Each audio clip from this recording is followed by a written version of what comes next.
You're watching The Legal Breakdown.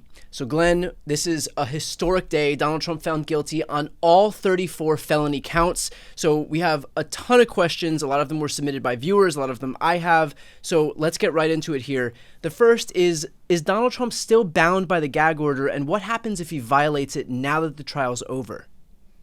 So now that Donald Trump was convicted by a jury of his peers in a New York minute, in less than 2 days of deliberations after a several weeks long trial, as far as I know, the gag order remains in place. There is nothing that Judge Merchan said on the record indicating that the gag order, has been lifted or would evaporate at the moment the jury entered its verdict. So if I were the prosecutor, I would say, Judge, it still remains in effect unless and until you lift it, because even though the trial on the merits is over, the case is not over, right? The case is now pending sentencing set for July 11th.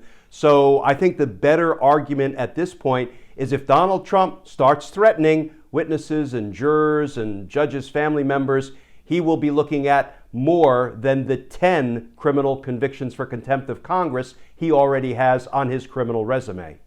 Okay, and that actually leads to my next question, which is, what if Donald Trump incites violence against one of these jurors given the verdict that was handed down? It would be in violation of the gag order, and I think the New York prosecutors would aggressively investigate it, and if the evidence supported it, seek to indict Donald Trump for obstructing justice by retaliating against witnesses or jurors. Those are often separate charges than what you think of as that kind of pretrial obstruction of justice when you're interfering with witnesses, trying to keep them from providing incriminating information or evidence against you. Some jurisdictions will have separate statutes to address intimidation or retaliation against jurors or witnesses who have, involved themselves in the endeavor of holding you accountable by testifying or by sitting in judgment as a juror. Now, when you say this would be separate charges, I mean, when Donald Trump violated his gag order more than 10 times at the beginning of this trial, that was a contempt charge, but it was contained within this trial. Would he have to face these charges outside of this trial, or would they be part of this case here, and would he face punishment as part of the sentencing that's upcoming on July 11th? Yeah, what a great question. The answer is both. So what we saw was, it's called summary contempt.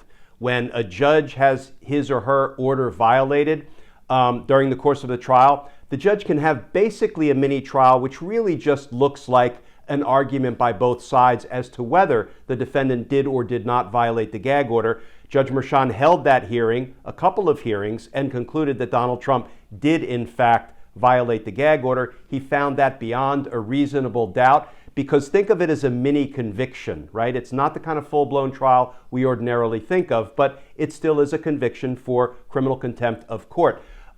So if Donald Trump violates the gag order moving forward, you could see some more of these mini trials, a summary contempt conviction, or you could also see DA Bragg open a brand new grand jury investigation to look into any threats or retaliation against jurors, witnesses, or others, but that wouldn't be handled as part of the case that is now moving toward the sentencing hearing on July 11th.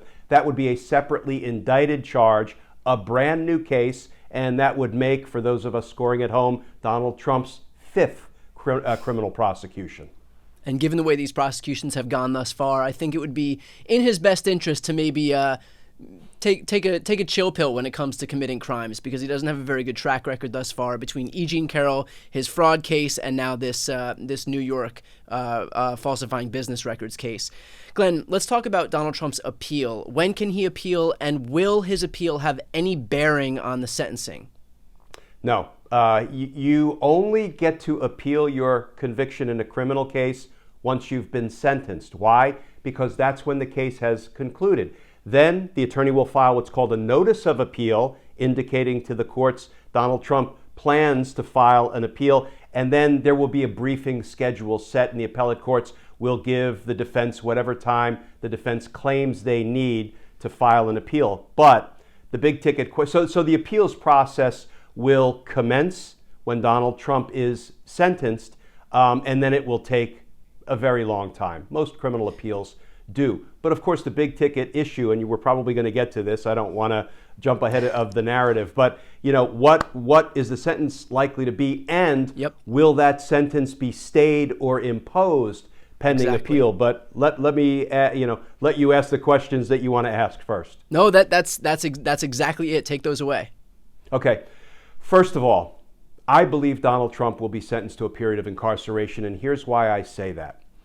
He's committed 34 felony crimes in violation of the New York state laws. Now, it is a relatively low-level felony. It's a Class E felony, which I believe is the lowest kind of rung on the felony ladder under the criminal statutes of New York State. However, I think Judge Merchan will appreciate that if Donald Trump is not punished, and by punishment, I mean incarceration, because let's face it, probation is not punishment. Probation, you don't spend a single minute in a jail cell. Now, there's something called a split sentence where a judge could say, I'm going to sentence you to, let's just hypothetically say, 1 year in prison. I'm going to suspend all but 30 days. That's called the split sentence. What that means is Donald Trump would have to serve 30 days, then he would be out on probation with the remaining 11 months of his 1 year sentence hanging over his head. And if he, acted up, engaged in misconduct while on probation, he could be put in to do the balance of his sentence. And does that include violating the gag order? Would that include, would probation include that? It would if the gag order remained in effect, but I'm not sure. Once he's sentenced, I don't think the gag order will remain in effect. Why? Because at that point, a trial court loses jurisdiction, loses all authority over the case once an appeal has been filed, and then it is exclusively a matter for the appellate court. But here's why I think Judge Merchan will put Donald Trump in a jail cell. First of all, both the prosecution and the defense will file a memo in aid of sentencing laying out their arguments as to what the appropriate sentence is in the view of the prosecutors, in the view of the defense. I can just about guarantee our viewers, Brian, that the prosecutors will ask for jail time in their request to Judge Merchan. Doesn't mean he has to accept that request. But I do think Judge Merchan will appreciate that if there's no punishment in this case, if there's probation, or in some ways what is just as bad as probation, home detention, which you and I have talked about before, that's like sentencing somebody to binge watch Netflix and order DoorDash. That's a vacation for Donald Trump more than it is punishment. Right. So I think Judge Merchan will understand if he doesn't put Donald Trump in a jail cell, there will be absolutely no point to this painful, up and down, anxiety-producing endeavor we have all just lived through as Americans. Because absent punishment, which looks like incarceration, there's no deterrent value.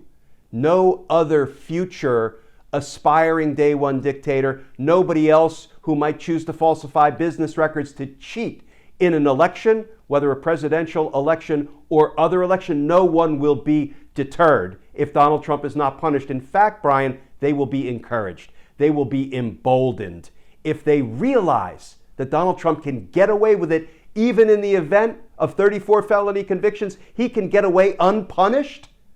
I think Judge Merchan will sentence him to incarceration. I also think that is more likely given that during the course of this trial, he violated the gag order 10 times. He was convicted. He was found beyond a reasonable doubt by Judge Merchan to have violated the gag order 10 times. Each violation came with up to 30 days in jail. And Judge Merchan said, I don't want to incarcerate you because you're a former president and you may be a future president. I think that was a low point for Judge Merchan, who otherwise presided beautifully over this case.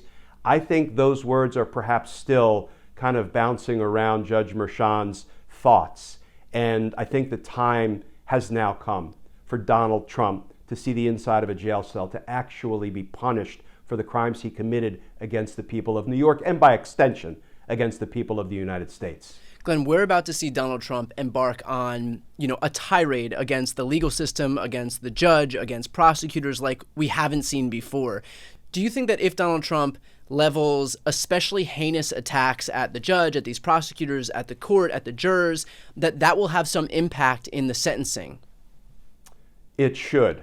So anything that a defendant does in that period when he is pending sentencing between the time a jury finds him guilty and the judge sentences him is absolutely fair game in what's called aggravation. So the prosecutors present their case in aggravation. In other words, why is the defendant who has just been convicted worthy of a period of incarceration, and what has he done, not only prior to the trial and during the trial, but in that in-between period after he was convicted but before he was sentenced. All of that is fair game. I once had a defendant, believe it or not, when he was pending sentencing, give an interview to HBO.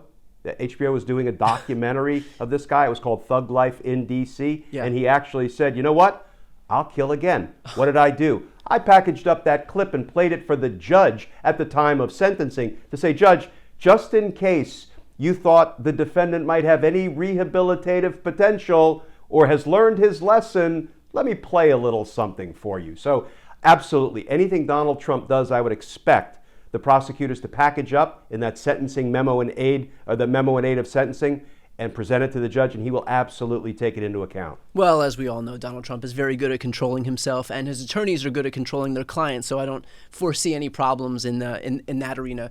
Glenn, we've spoken about this before, and I hate to bring the mood down, but isn't it a fair assessment that if Judge Merchan had come out once, you were talking about the low point before, and he had said, I'm loath to incarcerate you because you were a former president and you may very well be the next president, doesn't that suggest that doesn't that kind of betray a little bit of Judge Merchan's thinking?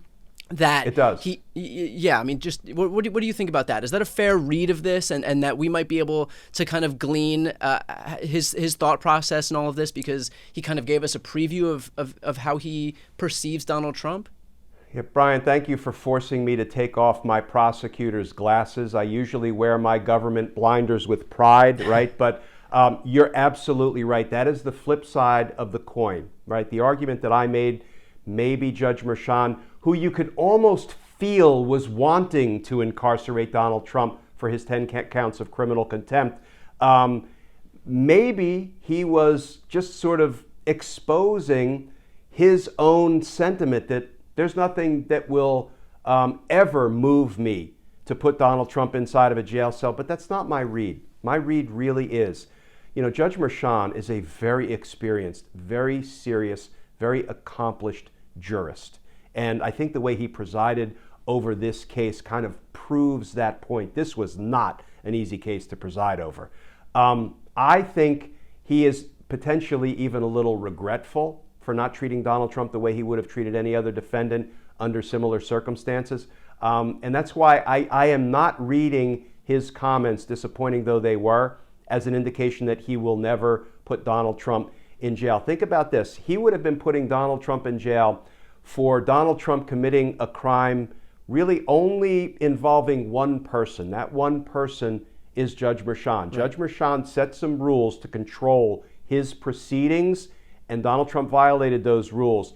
In a sense, Judge Merchan is the victim of that crime. I know that's why summary contempt gets a little bit messy sometimes. That's also why when Judge Merchan's daughter was threatened, Judge Merchan kind of shied away from proceeding on a contempt charge for the threat against his daughter, because there's a potential conflict there. But I really do think now that 12 jurors of Donald Trump's peers have found him guilty of 34 felony crimes, that is a whole different calculation for Judge Merchan when he's deciding what the appropriate sentence is for that. And I think for that reason and others we've discussed, you're going to see Judge Merchan impose some period of incarceration for Donald Trump. And I hope that's exactly what happens. Let's talk about this pre-sentencing period that we're in right now. You mentioned before that that Judge Merchan will come back on July 11th with his sentencing.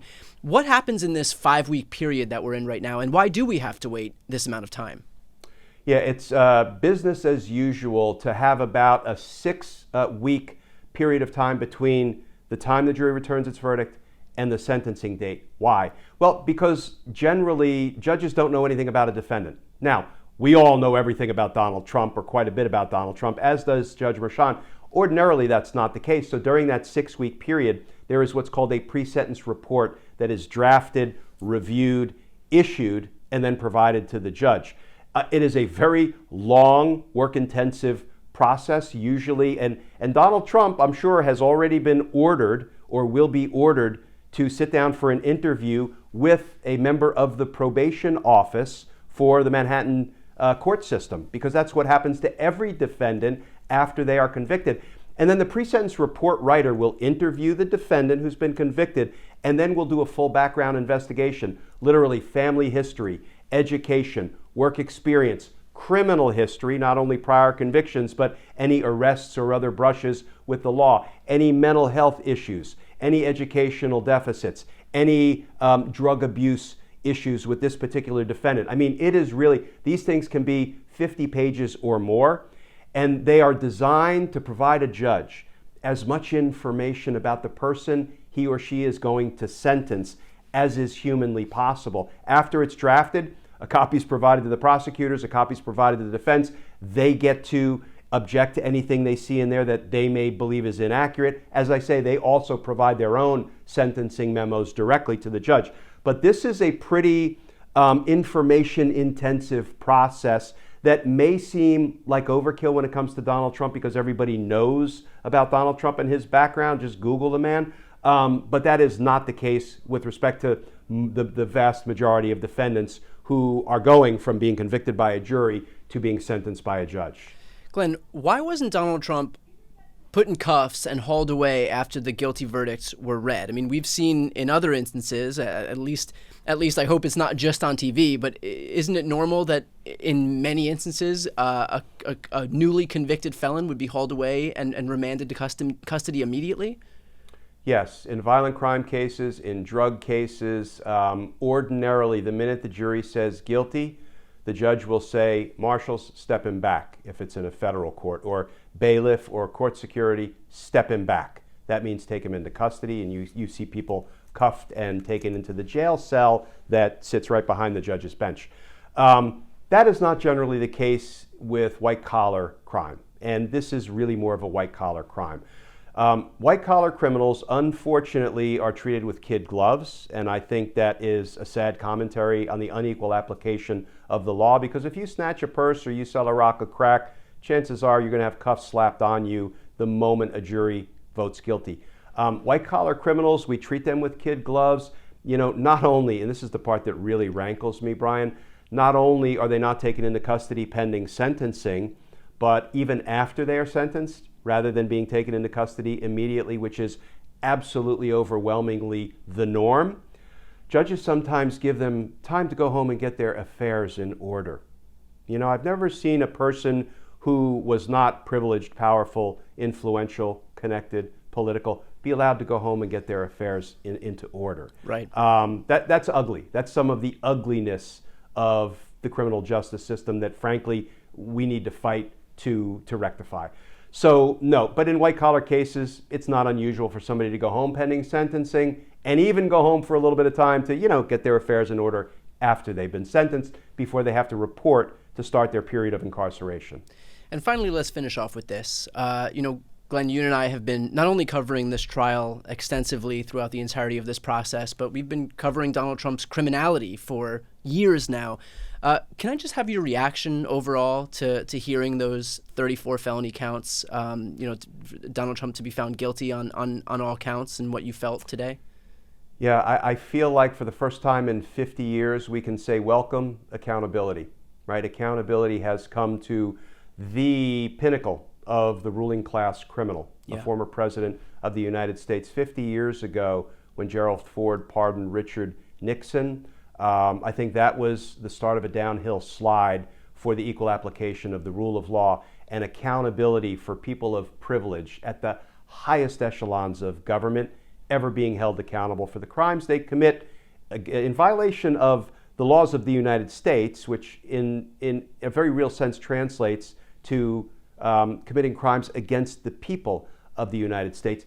This wasn't a federal case. This was a state case. And I have to, say hats off to Alvin Bragg for taking a chance on a case that he believed in, that he knew he had enough evidence to present to a jury. He was confident he could win convictions. I still maintain Donald Trump is and has always been, since 2016, a federal problem that requires a federal solution, and that means federal prosecutions. But you know what? The states jumped out and did it first, as they have a right and responsibility to do, because they are their own sovereigns. And if they believe the laws of their state have been violated, even by a high federal government official, then they should bring charges. They have brought charges, and I would say welcome accountability. Now let's keep the justice ball rolling. Yeah, and I would also just take a minute to take a little bit of a victory lap here, because we've been beating this drum for a long time. I know it's very easy for a lot of folks out there, rightfully,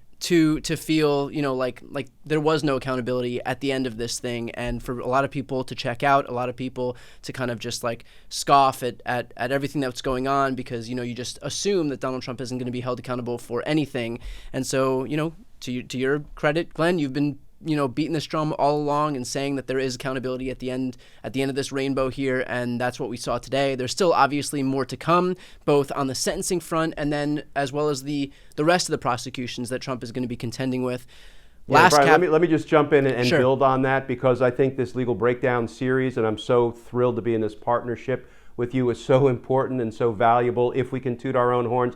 And I think we're just getting warmed up, because we have been talking for a very long time about how once these cases move from the court of public opinion, where Donald Trump lies all day long and there are no rules of evidence, rules of procedure, and rules of law that govern what he says, into courts of law proper. I've been saying it over and over again, including in our Legal Breakdown series, that Donald Trump will be convicted so fast it will make his head spin. That is exactly what happened today, and it's going to happen at least 3 more times. So we're just getting warmed up. Yeah, and finally, I just want to extend gratitude on behalf of all of our viewers to you. You have, given us so much information, so much valuable information, basically putting us through law school classes on a daily basis. I mean, where else could you get this than, a YouTube series like this? You can't see this on cable. You can't see this anywhere else. So we are all so appreciative of the wealth of knowledge that you've given us as it relates to everything that Trump is contending with right now, all of these prosecutions,